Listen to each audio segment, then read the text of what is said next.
Comment acheter un bien avec une décote de plus de 90% en dessous des prix du marché?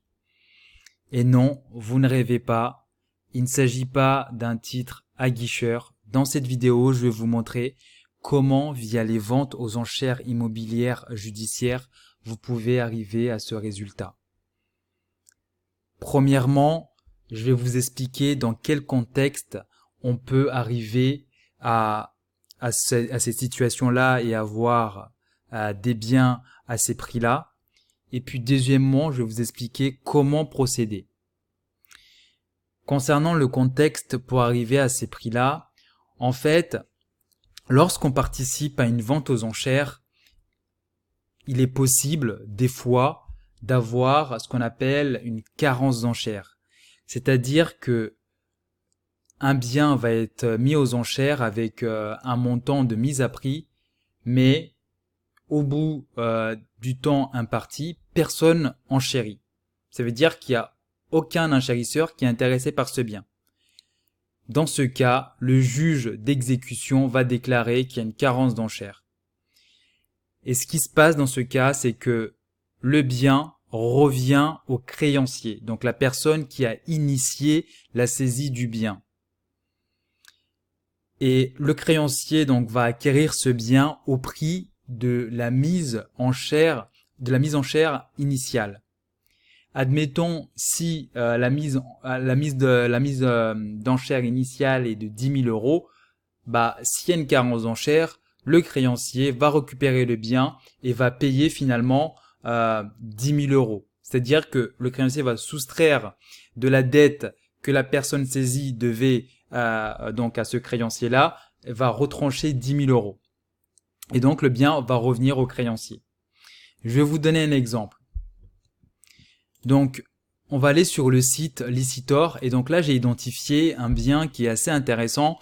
Donc en fait c'est un local de 41 mètres carrés avec un box de stationnement qui est situé à Marseille dans le premier arrondissement, juste à côté de la gare de Marseille. Donc, comme on peut le voir, il est mentionné qu'il y a eu une carence d'enchères. Donc, les deux éléments ont été mis en vente avec mise à prix de 100 000 euros. On va quand même regarder un peu plus à quoi ressemble le quartier et où se situe le bien. Donc, comme vous pouvez le voir, en fait, le bien est situé donc juste à côté de la gare de Marseille Saint-Charles. Et on va regarder un peu le quartier. Donc, comme vous pouvez le voir, c'est un quartier qui est plutôt sympa, donc plein centre-ville, très propre. Et donc là, pour 100 000 euros, personne n'a enchéri. Personne n'a enchéri. Donc finalement, ces deux lots finalement sont revenus, admettons si c'était une banque, à la banque à un prix de 100 000 euros. Et donc là, vous devez vous poser la question, mais ok, super, ok, on comprend le fonctionnement des carences d'enchères, mais comment finalement moi je vais faire mon affaire?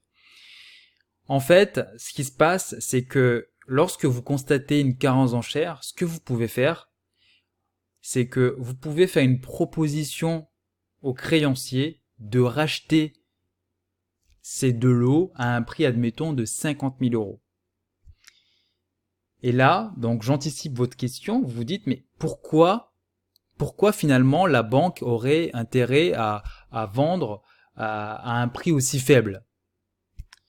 C'est très simple. En fait, il y a deux raisons. Premièrement, le métier d'une banque, c'est de prêter de l'argent, de vendre des produits d'assurance et des produits d'investissement. Le métier d'une banque, c'est pas de faire de la gestion locative.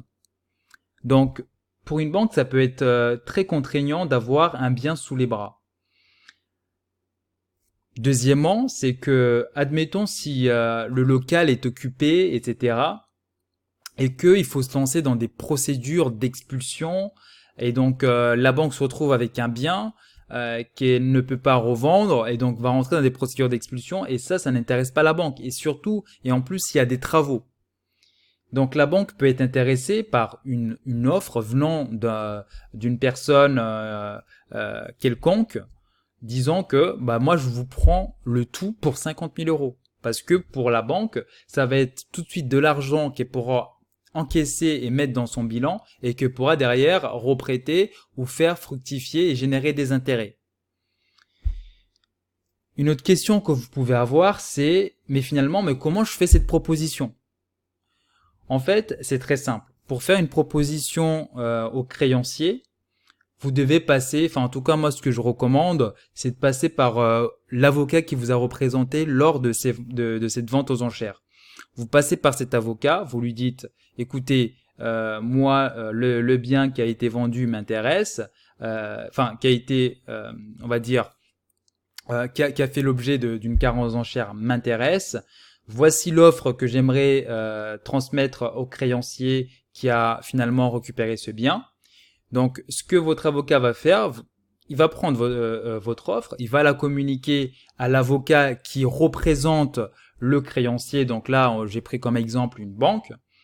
Et ensuite, la banque va décider si ou non l'offre est intéressante. Vous pouvez même aller, il n'y a pas en fait de règlement autour de tout ça, à des négociations. Donc vous pouvez peut-être faire une proposition à 50 000 et puis vous pouvez rentrer en discussion et tomber sur 75 000.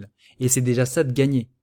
Donc vous comprenez tout de suite comment on peut arriver à des décotes assez importantes, sachant que souvent le prix de mise à prix est très faible par rapport à la valeur réelle des biens mis aux enchères. Souvent on est autour de 10% de la valeur réelle du bien. Donc vous comprenez tout de suite que ça peut générer en fait une très très forte plus-value derrière. Et puis là-dessus, j'ai envie de vous dire que la prochaine fois, quand vous participez à une vente aux enchères, vous voyez une carence d'enchères, écoutez, vous n'avez rien à perdre. Faites une proposition, voyez ce que ça donne. Si la banque ou le créancier refuse, c'est pas grave, vous perdez rien. Mais par contre, si le créancier accepte, c'est bingo pour vous. Donc, j'ai déjà été confronté à cette situation, mais malheureusement à l'époque, je n'étais pas en alerte par rapport à ce type d'opportunité et j'ai pas pu saisir cette opportunité-là. Mais maintenant, vous le savez, donc à vous de sauter sur l'occasion. Voilà, donc j'arrive à la fin de cette vidéo, j'espère qu'elle vous a plu. Donc si c'est le cas, n'hésitez pas à liker la vidéo. Et également, je rappelle que actuellement, il y a toujours une formation d'1 heure sur les ventes aux enchères disponibles, totalement gratuite, où j'explique de A à Z les différentes étapes pour acquérir un bien immobilier via les ventes aux enchères et surtout acheter la bonne affaire, celle qui vous fera gagner des sous. Donc si vous avez aimé la vidéo, abonnez-vous et partagez et surtout n'oubliez pas de la liker.